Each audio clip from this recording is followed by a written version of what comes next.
morning for this information session on our Diablo Canyon Land Conservation Planning RFQ. We want to give folks an opportunity to ask questions regarding the RFQ. As you saw from it, submittals are due on March 15th. And I think as we indicate in the RFQ, there will be a 4 to 6 week selection process that we will go through. And with that, I will go ahead and open it up to questions.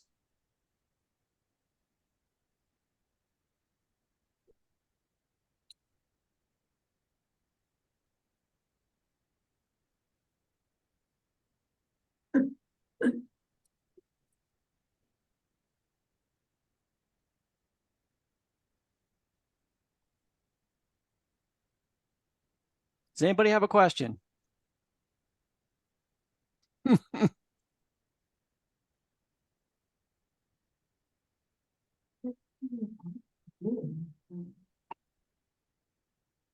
Hey, good morning, Tim. This is Tyler Potter from Denise Duffy and Associates. We don't have any questions at this time. Was mainly just looking to participate in this morning's call in case there was any additional updates beyond what was included in the RFQ itself. Great, thanks, Tyler. No additions since our board meeting last week. Just to confirm, our board approved the item, so we now have the authority to enter into a contract for the proposed work. Would you recommend reviewing that full board meeting for additional information related to this RFQ, or? No, I don't think so. I think there's nothing new that came out of our board meeting. The staff report that I presented a summary of was included in the email I sent out along with the RFQ. They did. We have 3 board members from Sonoma County, and they expressed some concern about possibly providing public funding to assist PG&E with whatever they're up to in terms of land transfers or sales. So we addressed those concerns and they moved the item. Okay, thank you. Sure.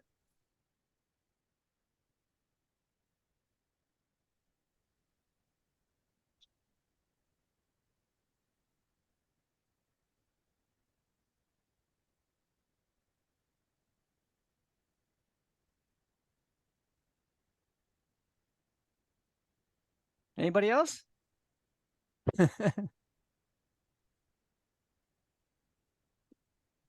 Wow, I'm impressed. Apparently we did a pretty good job. Yeah, go ahead. Tim, this is Pam reading. I'm with LSA Associates, and I was struggling a little bit with my audio at first. So is this meeting, this meeting is to ask questions about the RFP? Correct. Okay. I do have a question, if no one else has a question. Okay. Thank you for the thoroughness of the RFP. It was a good read, and I thought you guys all conveyed the information that you're looking for. I do notice that task 3, the tribal partnership program.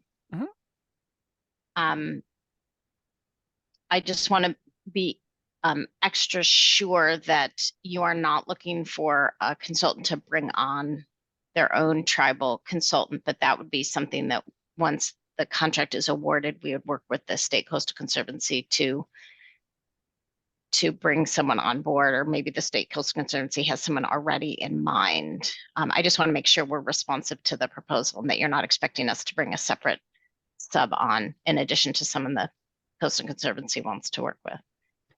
Yeah, that's correct. So both for the tribal participation tasks and also the archaeological cultural resource tasks, we would, once we select a firm, we would enter in a contract with them. We would work with them subsequently to identify candidates for those subcontractor services, and then together, including with feedback that we may get from tribes,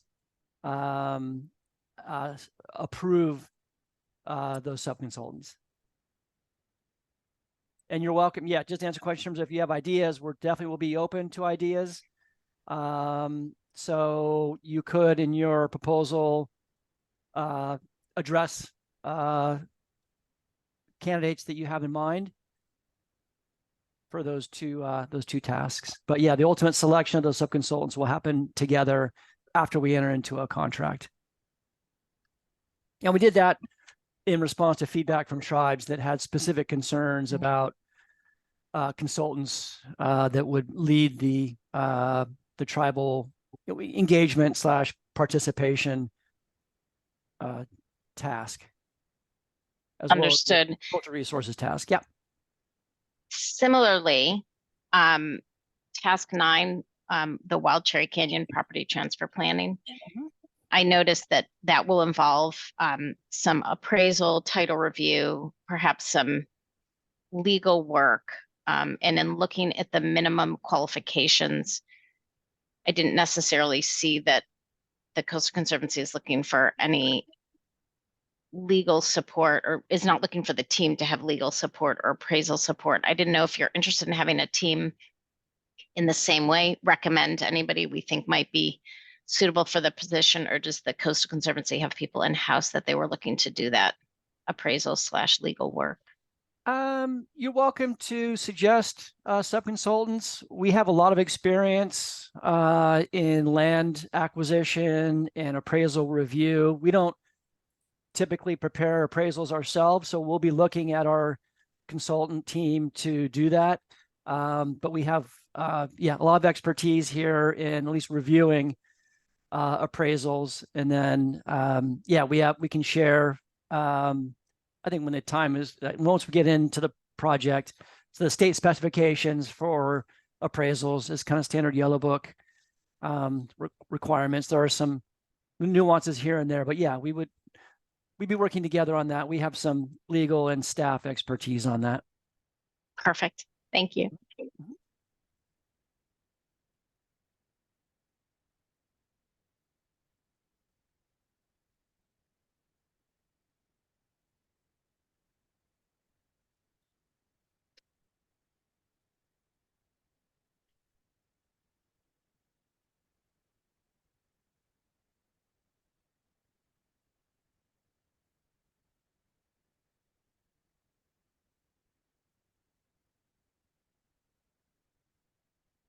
Anybody else?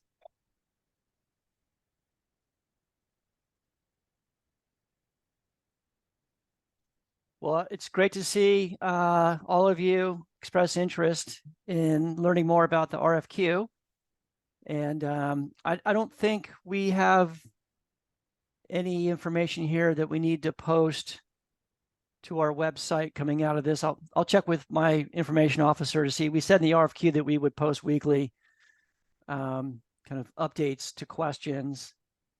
Maybe I'll talk to her to see if there's anything of substance here we need to post to our website. But I think we're good. If there's not any further questions, I think we can sign off. Does anybody else have any last minute questions for us? Clearly, you've done a great job, Tim. Yeah. Okay. Thanks, Sophia. I'm glad a lot of folks are showing interest. It's an exciting project and a big commitment. And I know it's going to take a lot of work to put your proposal together. Can I actually ask a question? Sorry, I've been getting logged in. I'm Carolyn Berg. I was just wondering, it is such a thorough RFQ, so I hesitate where to begin, but I know there's so much work happening in the space around and outside of this, and I'm wondering how much effort is happening with, like, how much our proposals should consider the economic development efforts that I think have been underway kind of a separate part of the properties, and how much to loop that into the proposal, or if you're seeing those as pretty separate. And just wanted to hear a bit about more of the history of the whole surrounding community and stakeholder engagement that's been happening. Yeah, thanks. No, you don't need to consider parcel P and the economic development work that the state is doing there. Okay. And stakeholders, same thing, that's pretty separate in your mind? The extent. stakeholders that are focused on parcel P, Mm-hmm. I don't think it's entirely separate. I think obviously it's in the middle of the project area. Yeah. So, I mean, for sure there are stakeholders that have expressed interest, not just in redevelopment of parcel P, but the surrounding conservation lands, conservation of those lands. So to the degree that, yeah, geographically they're adjacent to each other. Yeah, you might want to think about how public access might work relative to future redevelopment of parcel P. Great. Okay, thanks. Sure. Yeah, just for a little background, I think we mentioned it in our RFQ that parcel P is being evaluated through a separate process that the state's economic development team called GoBiz. They were allocated $5 million to pursue parcel P redevelopment. But we have a separate track that we're on for the other parcels.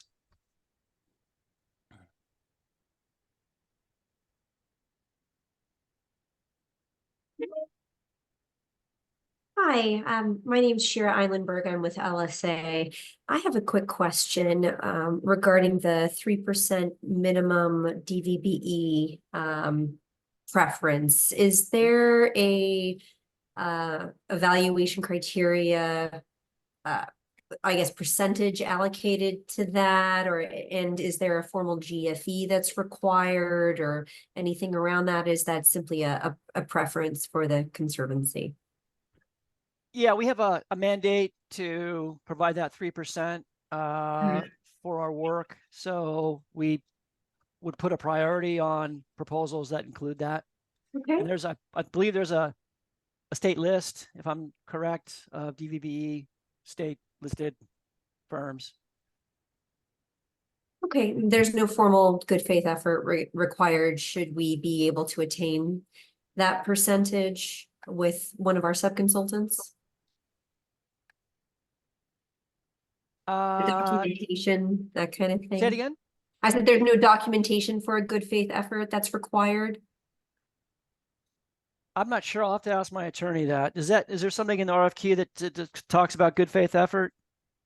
You know what, I didn't see a lot of language around that. It's one of the things when I see a 3% minimum or a percentage requirement, my mind automatically goes to a good faith effort. So Yeah, I think that's yeah. right. I'll take a look at that. And if we have any more information, I'll post that on our website. My experience is that, yeah, we that's our goal. But if that's ultimately not met, I think we just, yeah, have to demonstrate that good faith effort to meet it. Okay. Thank you.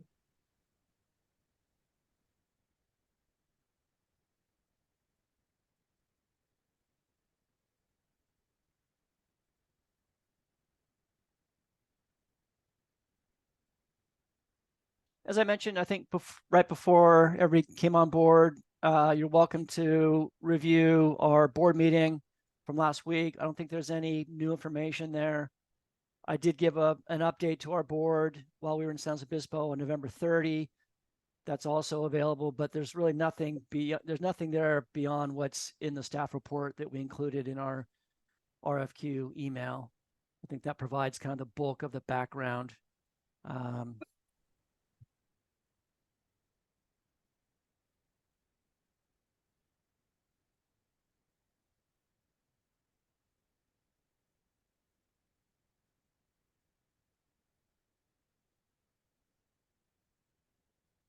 Well, thank you. I think with that, unless there's any questions beyond what we've discussed, we'll sign off and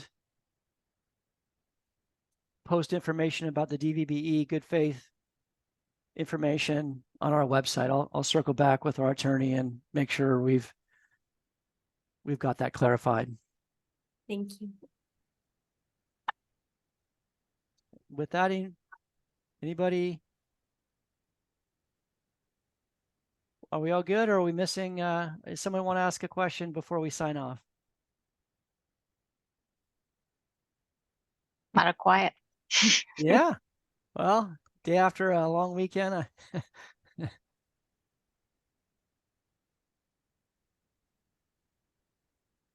Nothing else from DD&A, Tim. Appreciate your time this All morning. right, Tyler, thanks for joining our session, and we'll look forward to getting your proposals by end of day, March 15th. Thank you, everyone. Sounds good. All right, Thank you. you. Bye. Thank you. all right, Bye-bye. bye.